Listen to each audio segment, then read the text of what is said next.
Hey folks, it's me, Ranger Fan, and I am back again with another review.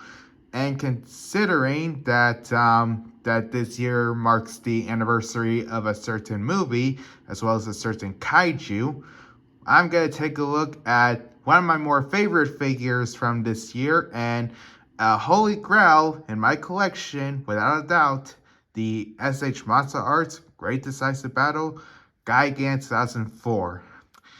Now, with a bit of history, so this version of Gigan first appeared in the 2004 film Godzilla Final Wars, also known as my favorite movie. Yes, I know it's controversial, but I don't care. But yeah, so in the film, it said that Gigan was a cyborg monster that attacked Earth 12,000 years ago and tries to, well, obliterate everything in sight. However, he came into conflict with Mothra, and two battled, and Gigan was left mummified. And then 12,000 years later, he was rediscovered in the Hokkaido coast and held in a museum. Then some shenanigans happen, and the new exilian leader releases him. You know, the infamous Gigan Rise. Yeah, we all remember that scene. And Gigan comes bursting out looking freaking badass and destroys, the facility around him and starts rampaging.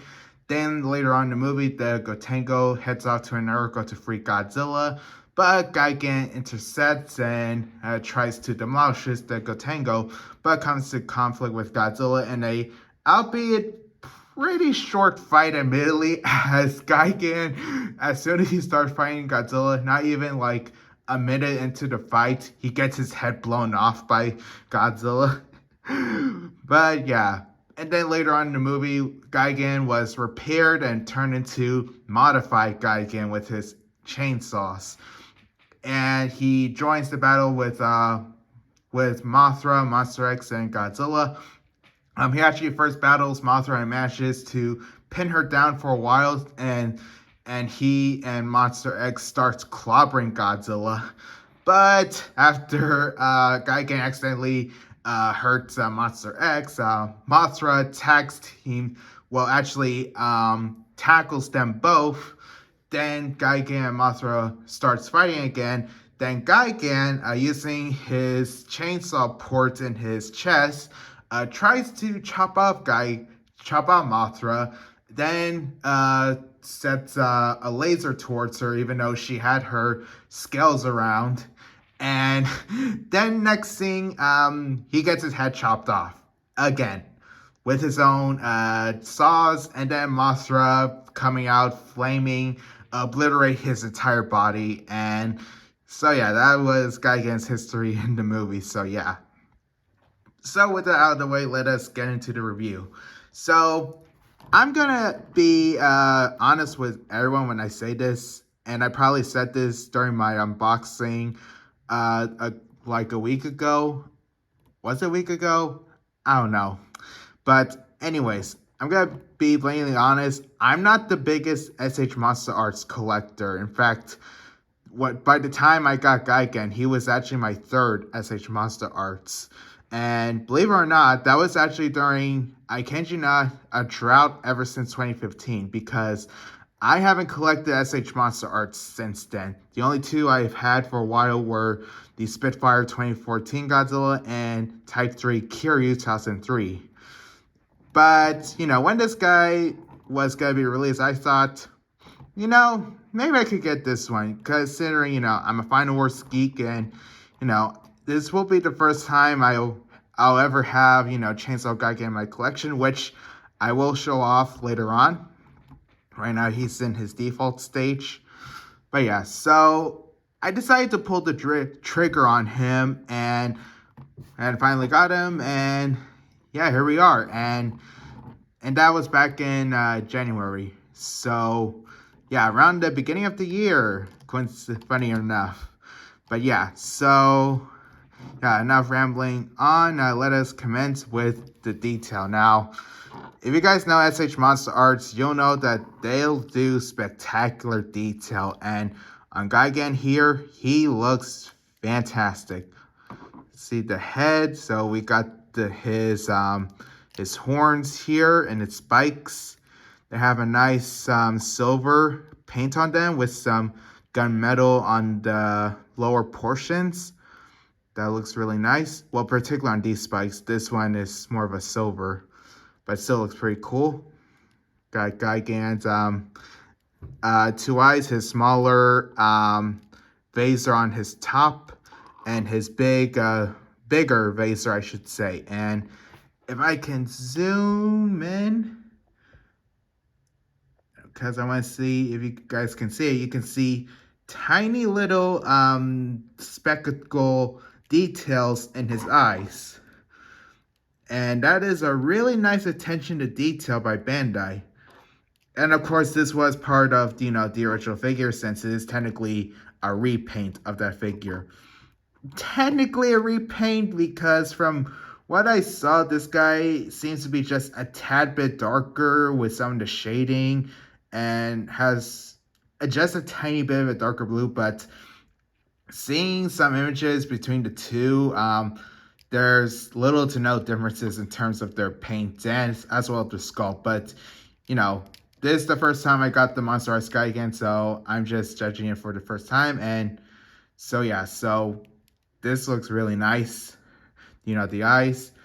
Now that we get to the beak. Now, this is where things get a little iffy. So, yeah, so one of the bigger gripes that people have, not only with this figure, but with the original Gigan, is that the teeth are way too big. And the head isn't... in terms of proportion, it's not accurate to the suit, and yeah, I can definitely say that while it's not accurate, I mean, the teeth are definitely a bit too big, because as you can see, he can't really close his mouth properly, and the paint on them is a little too clumpy. Like, the white is a bit iffy, to say the least. But honestly, it's not necessarily that big of an issue when the rest of the figure is well done. So those are some nitpicks, but they're not really ones that should really distract, the figure for a lot of people. So it's just something I should worth noting, to say the least.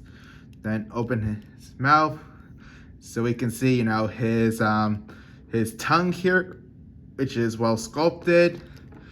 The mouth here with some detail. Kind of see a bit of detail on the roof. It's very nicely done. The mouth itself is a silver gray, like the rest of the spikes. Then going on with his mandibles, they're also well done, well sculpted. You can see we got the darker bottoms here. Really nicely done shading, if I do say so myself. Going down with the necks, looks really nice. You can see, some silver dots to point out some of the screws that he would have. Really nicely done. There is a bit of a paint mishap on mine. As you can see, there's a little bit of a red here that unfortunately won't come off. While it is a pretty kind of distracting on mine, I don't personally mind it, and that's sort of the thing with me, is that I'm not really one to exactly complain a lot about figures. I mean, I do get that SH Monsterarts have had their quality control issues over the years, but with something like this, I guess you could say it could bound to happen with any kind of figure, honestly. So I'm not really gonna rant out Tamashii Nations on this, but I'm not sure if this is really an issue that some other Decisive Battle Gigans would have. So yeah, and once again we see the portholes here. Like I said, really nicely done with the silver, and the rest of the neck is this, like I said, this dark metallic blue, which is really nicely done. And we got some really nice details on the lower neck here. If I can put Gigan up, yeah, we can see all the cords going on his neck. Really nicely done. We see ridges there also. Really nicely picked out. Really love it. They definitely did a stellar job with Gigan here, without a doubt. You can see that the ridges continuing down to the lower neck. Then we got the shoulder pads, nicely well done. We can see more portholes painted out with some silver. They do on this one. They look pretty good, but on this one they are just a little bit inconsistent, just a little. But you know, when you got smaller details like this, it's not really something to really complain about. But so yeah, so no big deal there. And as we can see, the nice plated details on the shoulders, really nicely done. Then we got these nice spikes on here, the silver spikes that he has. Those are individually pieces actually, so they're nicely well sculpted and picked out. Nicely done.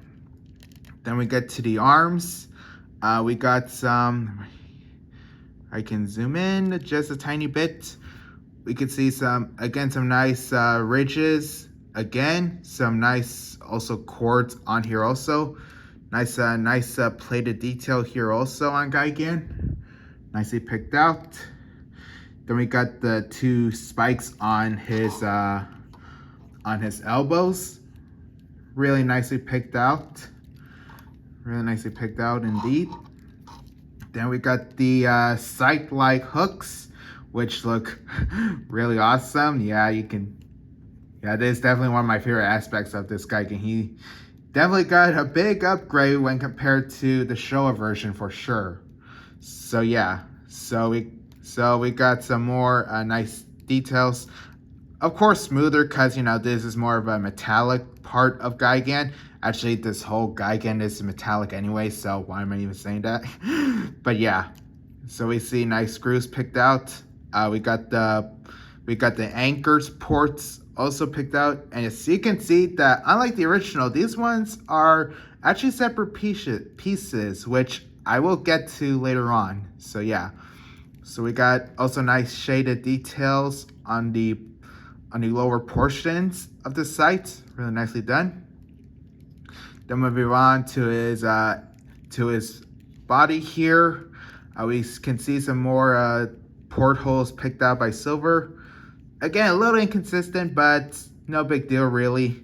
We see some nice ridges on his ab area, or abs, I should say.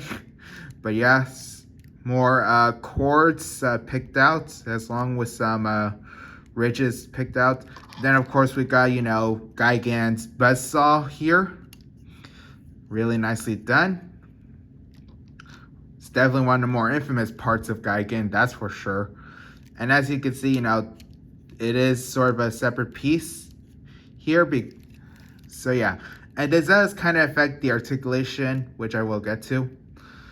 So yeah, more portholes picked out and more ridges. Also well done, nice plated ridges here, and nicely done. With some more portholes picked out also. Nice ridges on his legs here, really nicely done. More cords and ridges picked out, really nicely well done. Yeah, Bandai definitely did their homework on this one, that's for sure. And then we got his spiked kneecaps, really nicely done. And well detailed, we can see, different ridges on these particular ones, really nicely well done. Got the two smaller ones, and we could see plated details on the knee pads themselves. So yeah, continuing down, we got more of the ridges and cords picked out. Then we got the shin-like spikes picked out also. These are definitely really well handled and look really nice. We can see more of the silver along with the more grayish bottom. Continuing down, we got the feet. Now I must add that the feet are indeed die cast. What that means is that they're a particular metal that makes the figure a bit more metallic when handling it, and how he really feels, as well as the weight. Yeah, so one way to tell diecast is if you can put your fingers on them, they're particularly cold, actually. So these ones are kind of cold to touch. They're not like freezing cold, but they're just a little cold. So that's one way to tell diecast, and his toes, claws are done pretty well. Mine does have a bit of a paint chip here, though I think that was from me after taking some photography for Instagram, so it's no big deal. See, the underside, you can even see their indicators. Right foot, left foot. Actually, left foot, right foot, yeah. And we can see the ridges that start from the toes here. Nice plated ridges along here. Again, some nice details on the feet itself. We got these dew claws picked out, silver here also, picked out also. Now, moving on with the back. The back is really picked out. Of course, we have the infamous fins that Gigan has, if I can zoom out. Yeah, so we got Gigan's fins. On the bottom, we have, the portholes picked out with silver. But yeah, the fins on both sides look really nice. The paint on them look pretty good also, considering how small these individual these cell spikes are. Now, there was sort of a QC I did have. I think this one had a bit of a paint chip with some red. As you can see, I kind of patched that up myself. And it's not really that noticeable, but it's something to worth pointing out when it comes to my figure, because I'm not sure if others had this issue also.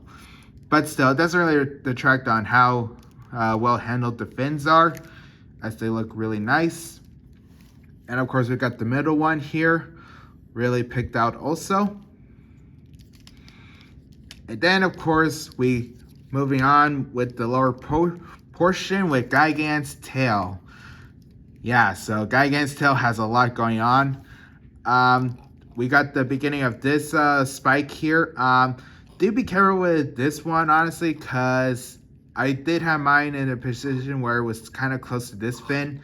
So you definitely need a preference on how you want to handle this spike. Actually, you need to handle all the spikes with care, because I could easily see them getting scuffed up over time, or even breaking over time, since this is more of a fragile figure to begin with. So do be mindful of that for sure. So, but you can sort of display it in different positions, but again, just be careful on where you put the spikes, particularly this one. And of course, how you move the spikes when handling the articulation, which I will get into later on again. But yeah, so we got this. So we got more of the spikes picked out and more of the plated details picked out also. As you can see, the bottom of them have some weathering and some shading also, which give it more of a gunmetal look. Definitely picked out really well, and definitely shines also. Yeah, definitely really digging these silver plated details on Gigan here for sure. Then of course we got the underside of the tail, which has more of the ridges picked out and the quartz picked out also.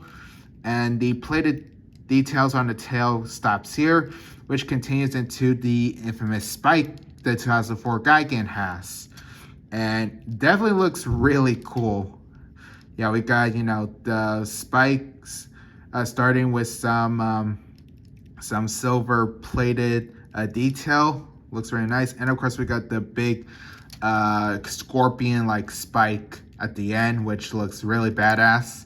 We can see tiny ports there also. So yeah, definitely an effective weapon to film also, as he used it to grab Mothra by her abdomen with this. So yeah, so in terms of details and paint, Gigan is definitely rocking the detail and paint. Now, like I said, there were some QC issues I did have to mention, but overall, I think the Bandai and Tamashii Nations really handled this guy for sure. Now, in terms of the articulation, Gigan can look this far up, this far down, as you can see. Yep, look side to side. His mandibles can move.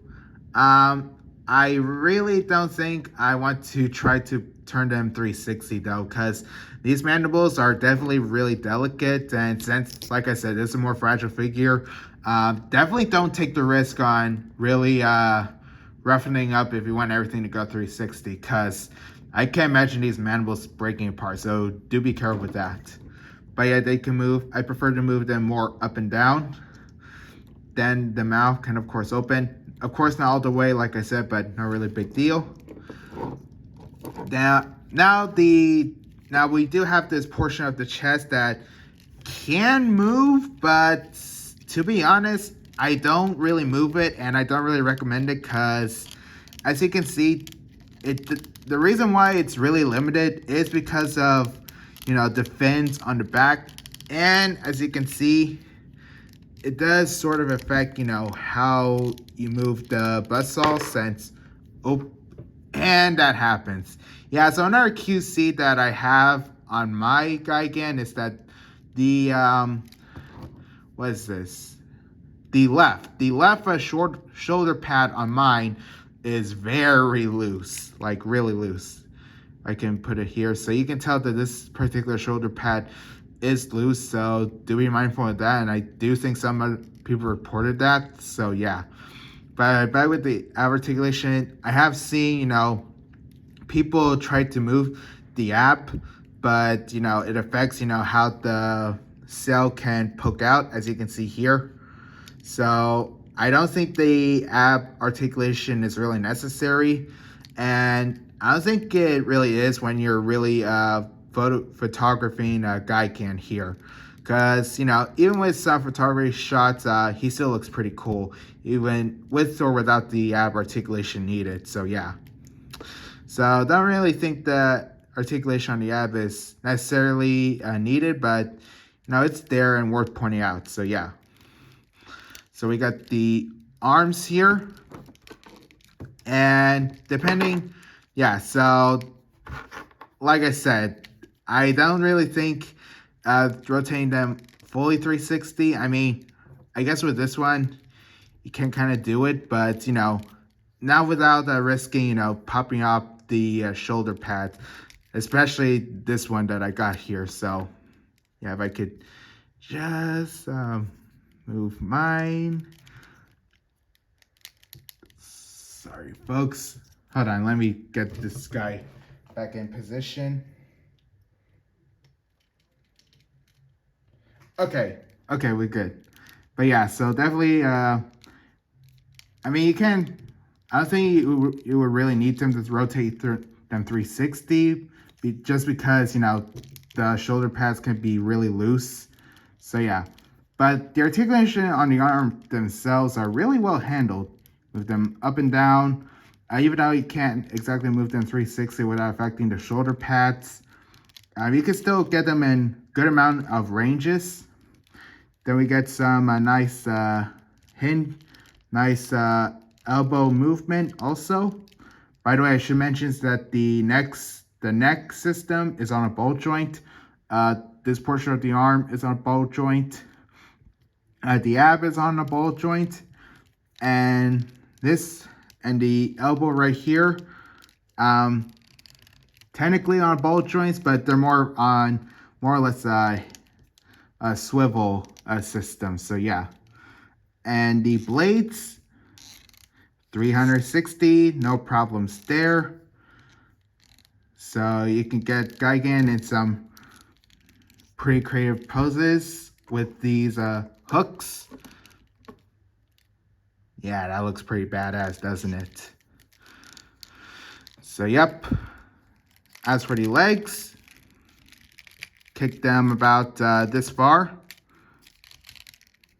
At least this far. And, yep.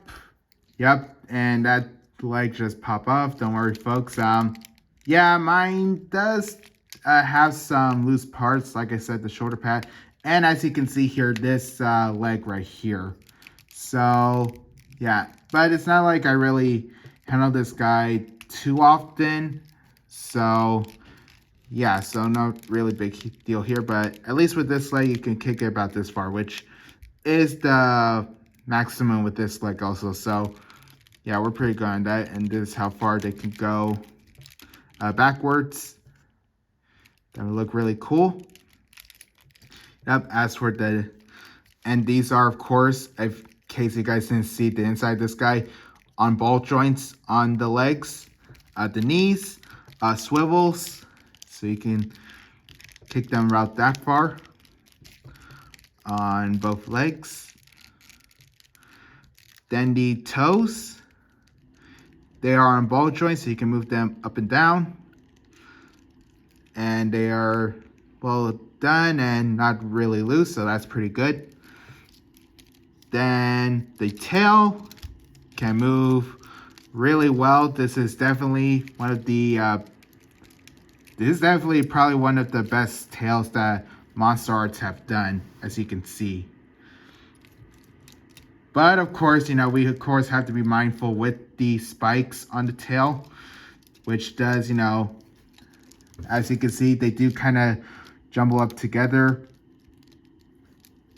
And of course can affect, like I said, how these guys can get scuffed over time. So just be mindful of that when you're moving this guy's tail around. But still pretty cool. Of course, we got the end portion of the tail. Looks really nice. And the barb tail. 360. Yeah. Really nicely done. Then, of course, we got the fins. Now, the fins are really interesting. They are on a hinge. So you can move these in and out. And this fin, you can lower it. Or actually, you can make it bigger or lower. And when you make it bigger and move these guys in, out. And I can zoom just... nope. But get a good quality up. So if you guys can move these fins in position, get Gigan's limbs out in this way, you got yourself flight mode. Yeah, that looks pretty cool to say the least. And like I said, with the die cast, this does help actually Gigan to be in more expressive positions. If I can get him in one, and probably other people mentioned this in their reviews of this guy.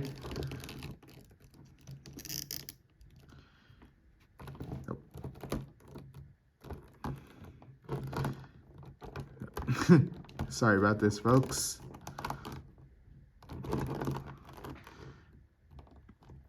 Will he... Yep.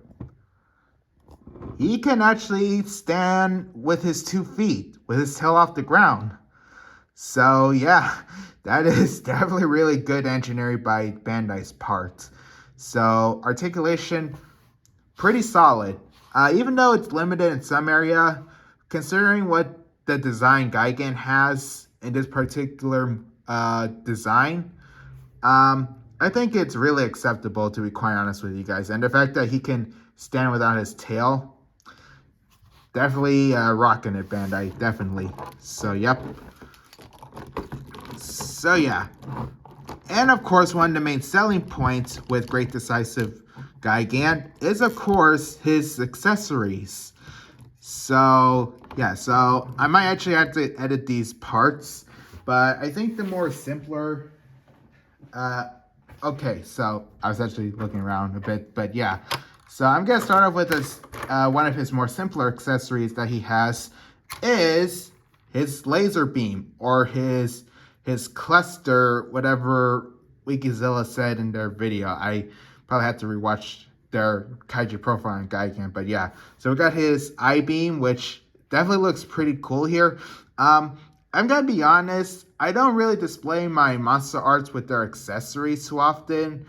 But you know, it's cool that Bandai do these for people who do care about the accessories. And to be fair, this I-beam looks pretty good actually. You know, we got a nice silver on the center of it. You know, we got it splurting out in different ways. Got a nice silver translucent actually red translucent plastic.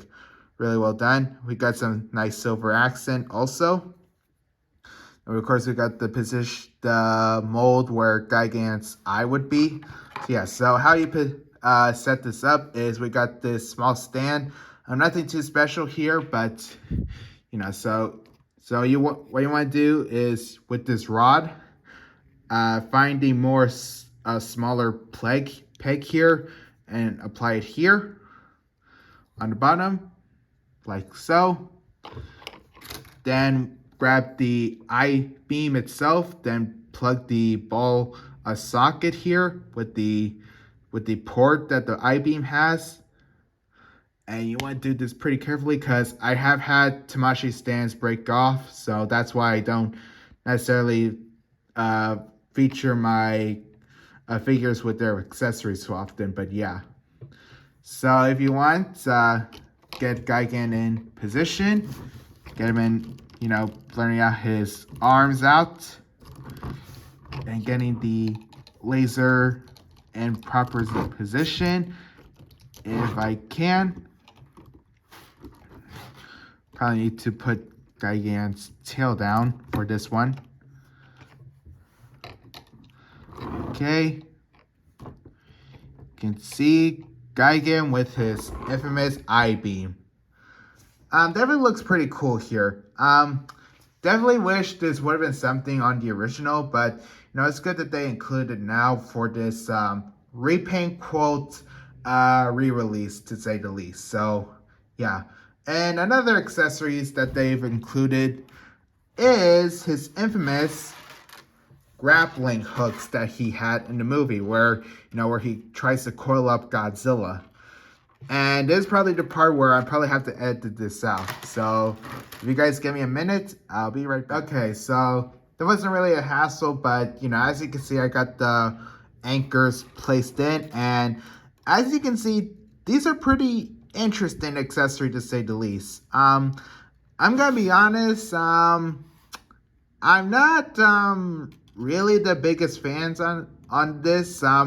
Don't get me wrong, in the movie these anchors were pretty cool that Gigan uses against Godzilla, but in figure form I can kind of see why Bandai was a little hesitant on including these in the original figure, because Gigan does look a bit silly when they're not placed on another kaiju, to say the least. And the anchors themselves, they are well done. I will say this, they are well done. We can see, the nice hooked on the ends, and we got, the different, I'm not sure what these called, the rods. I'm just gonna say rods placed in the wire here. And while these are accurate to the movie, I'll be honest, these are definitely a bit more fragile accessories for Gigan. And I already said how fragile this guy is fragile. So yeah, so you're adding more, a bit of a more risk when destroying the value with this guy. But yeah, because we can see the wires here are definitely a bit thin, and if I can point out to one in particular, yeah, you can see it already not really being the straightest wire here. You can see a bit of bends here, but at the same time, they're not exactly the worst thing in the world. It's just they're just average, to say the least. And if I can place them on a particular figure, I will show you what I mean when these look better on on a kaiju, so be right back. Okay, so I got Gigan's anchors around my Monsterarts Final Wars Godzilla, and you can see what I mean, that these anchors look a lot better when they're used on a kaiju. So yeah, so my preference is that these anchors, they're an alright accessories if you know how to use them. I do know how to use them, considering, you know, I've already took pics of, you know, Gigan using these hooks against opponents before. But yeah, but alone, they're not necessarily, you know, the most pleasing when, you know, just on Gigan, if you know what I mean. And, you know, the way that the wires are a bit more thin does, you know, kind of reduce, you know, their flexibility over time, as you can see on the one that is starting to crumble. So yeah. And I should mention that these little ports, they do sort of move, so you can position them wherever you want. As you can see on all of them. So yeah, so my preference is that they're on alright accessories. It's just not necessarily ones that I use all the time. Only to use when I'm using for photography, to say the least. So my preference is that, like I said, they're alright, for me at least. But yes, but now we get into the accessories I really actually do use. And those are, of course, if I can bring these out, do have them with me.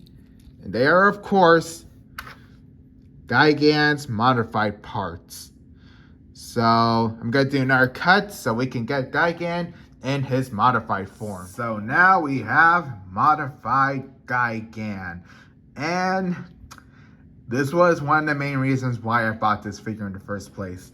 The fact that I have, you know, a 6-inch representation of Chainsaw Gigan in my collection, in my shelf, is really mind-boggling, because, you know, we got plenty of figures of Final Wars Gigan in his default form, but not many Chainsaw Gigans in 6-inch. The only ones I can think of is the Shigoken back in 2004, I think. And then YMSF is trying to make their own Chainsaw Gigan. But, you know, I knew that, you know, Bandai was probably not going to make a 6-inch chainsaw anytime soon. So I knew I had to bite the bullet with the Monsterarts one. And I'm really glad I did. This is really stellar. I am really happy that I get to include Chainsaw in my collection. Now, in terms of, you know, switching out the accessories with this form, honestly, with me, it's not too difficult. The blades here are on bigger ball joints, so I could pop them in and out. On mine, they're not particularly loose, nor they're too tight, so it's a good 50-50 when switching them on and off. Same thing with the mandibles. They are pretty small, and I still hesitate them to be careful with these, especially with the smaller part, the lower, that plugs into his mouth area. But, you know, other than that, they're easy switches, as well as the horn also. Though my chainsaw horn is a bit of a QC issue with me, because, yeah, it's a bit loose on mine, honestly. But it's not really that big of an issue. And you know, Gigan, and there goes the shoulder. Yeah, that QC is still around. But yeah, so yeah, you can. So the chainsaw is still rocking it, and still looking really fierce, if you ask me. So yeah, I'm really happy that Bandai decided to repaint this figure for sure. And yeah, really happy with the Final Wars Gigan chainsaw with this guy for sure. Now, when it comes to articulation with modified Gigan, pretty much exactly the same except for a few things. First off, the head articulation, and you know what, I might as well put this horn off to the side since it's pretty loose in general. So the neck articulation is not really as flexible as before. That's probably because, you know, before it was, you know, more of a, you know, you have several ball joints into one. Yeah, and I should mention how to connect. Probably the neck piece when disconnecting it is maybe the more difficult part when transforming it into Chainsaw Gigan, when switching the accessories on and off. For me, it's not really that big of a hassle, but, you know, just be aware of. And, you know, the head is a bit small compared to the body, so yeah, something to be aware of. Not a big concern, but something I should point out. But yeah, so not really as flexible as before when he's in default form, but, you know, considering that, you know, this neck piece is a bit more bulkier like it was in the film, I think, that was actually my fault, actually. You can actually, and there goes the shoulder. Can probably easily fix this, but yeah. See, Chainsaw has pretty acceptable movement around his neck area, despite how bulkier it is. The chainsaws are, of course, on ball joints. You can move these 360 and position them however you want. Or you like them in this sort of pose. Of course, Gigan looks a little naked without the horns, so I'm just gonna put this right back in. Yep.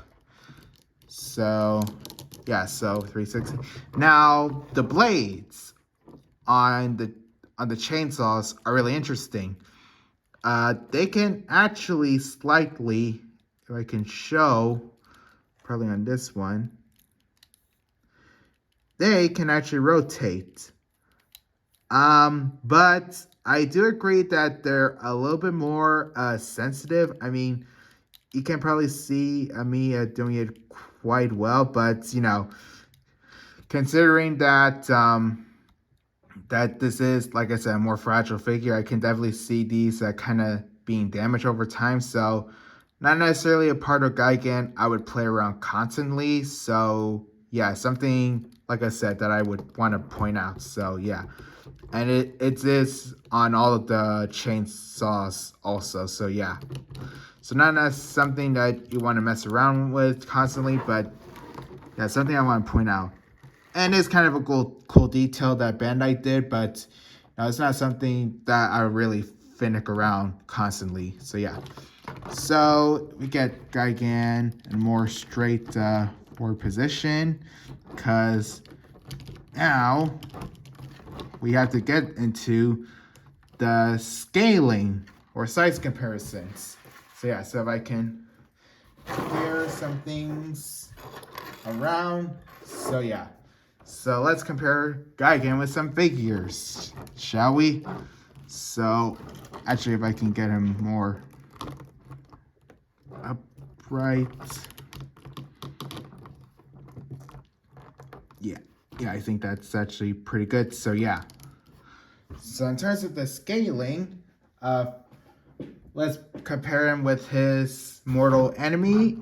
As you guys saw when I placed the anchors on Gigan, we have Vinyl Goji. So right here we got the normal Bandai Movie Monster Series figure, and the newer, I can get him in a more straight position, the newer SH Monsterarts figure, which I did do an unboxing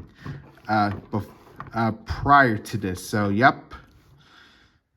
So as we can see, we got some interesting scaling. So Gigan, compared to the Bandai Movie Monster Series, is a bit more on the bigger side of things, to say the least. I'm not sure this is accurate. It is said that Gigan is 120 meters, while Godzilla is 100 meters in the film. So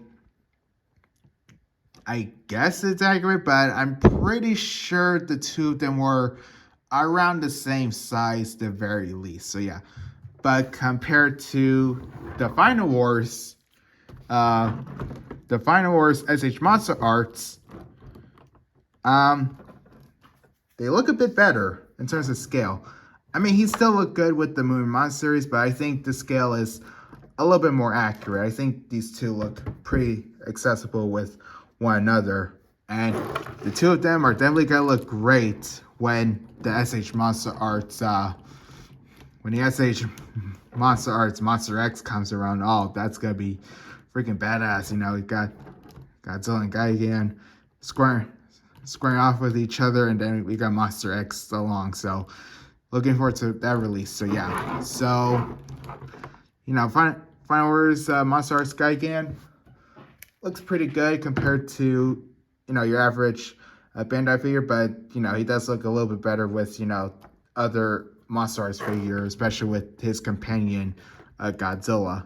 So, pretty cool there. Pretty cool. Now, for an interesting comparison, I got another Bandai Gigan 2004 with, of course, tossing some figures around. We got the Bandai America figure, and this is one I customized many times before. You guys probably saw it on Instagram plenty of times. So, yeah, so we got very interesting comparison here. Of course, not necessarily fair, as, you know, we know that this guy is definitely the superior figure, both the chainsaw and default forms. But really interesting to compare the two. They're actually around the same height, actually. It's just this guy is just a little bit more bulkier thanks because the vinyl. But yeah, they're actually around the same size, the very least. Of course, Gigan right now is a bit taller because of the bigger horn on his head, but yeah. And the tail is a bit longer on the Monsterarts one, but yeah, these two look fairly, are fairly compatible in terms of size. So, you know, that's a good thing also. You know, I got one default Final Wars Gigan, one chainsaw. So, yeah. And of course, mine, like I said, is customized. Actually, mine sort of a similar color compared to the Monsterarts one. It's just mine, I customized with a brighter blue and more noticeable silver. Well, this one is a bit more detailed with the paint, and he has more shading, of course, since this is a more expensive figure anyways. So, yeah, the two look pretty interesting next to each other, to say the least. Turn them around. See, Bandai America one definitely has more bulkier fins than this one. See, and of course, this one is known for having red fins on the inside, while this one is, of course, more detailed, of course. But like I said, this is definitely more of a collector's figure. This is more of a toy. Tails, this guy is definitely a lot sharper. Of course, this guy is a lot more kid-friendly, while this one is definitely the more collector's type, to say the least. So, yeah, really interesting to compare the two. And, of course, let's bring in another Gigan. We got the Showa one, particularly from the Moving Monster series. And we got the, you know, sort of the evolution of Gigan here, from his first appearance to his latest one. And yeah, so definitely really interesting. And, you know, so, and this is definitely fitting considering, you know, this is the 2020 marks the 50th anniversary of Godzilla vs. Gigan. So, yep, 50 years with this robotic space chicken. Yes, I had to say that. It's a popular joke around the Godzilla fandom, but yeah.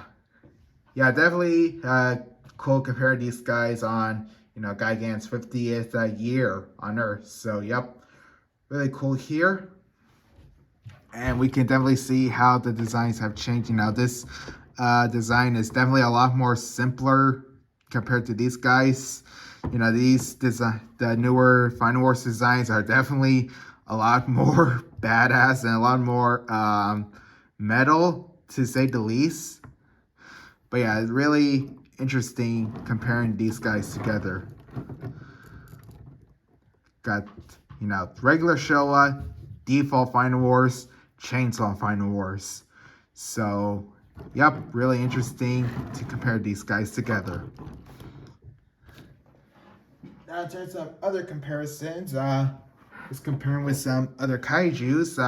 Let's bring out Gigan's more noticeable allies during the Showa era. Since I don't, of course, got the Monsterarts yet, because that has been released. We got Megalon, the Movie 1 series. And of course, topple him over. King Ghidorah. This is the Trendmasters version. And, you know, Gigan and Megalon. You know, these two were definitely an interesting duo in Megalon's only film. And while Gigan is maybe a tad too big compared to Megalon, they actually still look pretty good next to each other. You can still get, you know, the two of them buffing, you know, their non-hands. But yeah, so really nice there. And when compared to Ghidorah here, the two of them do look pretty good. Yeah, this definitely looks really reminiscent of when the two of them are compared to each other in versus Gigan. So you have no complaints there. Gigan definitely looks pretty good next to his kaiju allies. And pretty soon Monster X will join him. So yeah. Getting these guys out of the way. And if I can bring out my final Gojis back again. The Monsterarts, or your Mon series, and we got some more Final Wars to compare to. Got Rodan, Movie Mon series, and Geras, Movie Monster series. My custom Manda that I made from a Safari LTD Dragon. Yes, it's supposed to be the Final Wars Manda that I customized. And of course, Mothra. This is technically Tokyo SOS Mothra, but they're the same design, so yeah, I'm just bringing her out anyway. So, as you can see, definitely growing my Final Wars collection for sure. And I do also got the Bandai America 12-inch Final Wars Godzilla also, but of course that figure would be a tad too big. But yeah, this is still a pretty cool mini collection of Final Wars.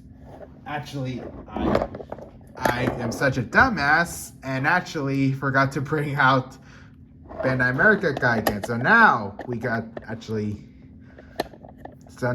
got the collection of Final Wars coming together. So yeah, and of course we got some kaijus missing. You know, we of course are excluding Zilla, King Caesar, Kamacuras, Kumonga, Manila, and of course the big boy himself, Kaiser. So yeah, definitely trying to look for the Bandai figure on that guy also. So yeah, so pretty cool Final Wars comparison here. And if I can just get these guys out of the way, let's actually compare Gigan with Mothra for a bit, since the two were mortal enemies in the past. And yeah, Mothra was definitely a bit bigger in the movie. This figure is a tad too tiny compared to Mothra. I mean, yeah, the sight is definitely a lot bigger than Mothra's abdomen. That is definitely not exactly accurate to the movie. But, you know, the two of them still look pretty good next to each other, you know, if you want to display them. But, of course, Mothra was, you know, a bit bigger. And I definitely remember the sight being, you know, just a bit smaller than the abdomen for sure. So, yeah, not necessarily accurate, but they're still pretty cool to display with one another. Hopefully, Monsterarts can make a a bigger Tokyo SOS Mothra / Final Wars one. So yeah. And of course, as some of us know, Gigan is actually a prominent character in the Godzilla anime prequel novels, because apparently in the timeline of the anime trilogy, Gigan was actually an ally to the humans, as he would help fight Godzilla off, and that he was a regular monster, but every time he goes into battle, he gets converted more and more into a cyborg. And I find that plotline to be really cool. Definitely a little morbid, to say the least, but still a pretty cool take on Gigan, considering we've seen him plenty of times as a villain. So definitely an interesting portrayal of Gigan, and definitely wish they would have used it in the films for sure. Because we all know the anime trilogy films, and I should say the Polygon films, not Singular Point. Singular Point was actually pretty good, but Polygon movies definitely wasted potential. So yeah. So why not we compare Gigan with anime Godzilla 2017. This is technically the Godzilla Phileas, but considering that Earth didn't have his spiky beard back then, this is pretty acceptable. Since we don't know how exactly big the two of them would be with one another, considering that Godzilla was 50 meters at the time, I would assume Gigan would be around the same size or maybe a tad bit bigger. But yeah, definitely really cool. And now I think about it, I should probably take pics on Instagram to showcase and explain, how these two were, prominent rivals in the prequel novels. So yeah. So yeah, definitely these two look pretty cool next to one another. So yeah, there we go. So yeah, that has been my review of the Monsterarts Great Decisive Battle of Gigan. Really happy with this guy. Details are stellar. Articulation really well done. Accessories are pretty good, though. The main one I'm attracted to are the modified parts, and he scales quite well with other kaiju figures. So yeah, so I definitely recommend picking him up. Definitely, though, be aware that you must definitely have the budget when it comes to purchasing this particular figure, because I got him for around $160. So he's definitely pretty pricey. I mean, a lot of Monsterarts are pricey to begin with, but considering this guy is a more metallic figure, definitely be aware of the price and see if you definitely have the budget on this guy. I had the nerve to really purchase this guy, to really get him, really. But yeah, just be aware that he is definitely more on the pricier side of things. So just a heads up. So yeah, and I am aware of the QC issues that I mentioned, but if you know how to handle these and SH Monsterarts track record, I mean, there have been a lot more SH Monsterarts with a lot more QC issues. So the ones that Gigan have here aren't too bad, and they're pretty manageable to say the least. So if you know how to work around them, then you'll definitely love this figure for sure, if you're a Final Wars fan and a Godzilla fan in general. So yeah, that's been a review of Great Decisive Battle Gigan. So thank you all for watching. I'll see you guys next time.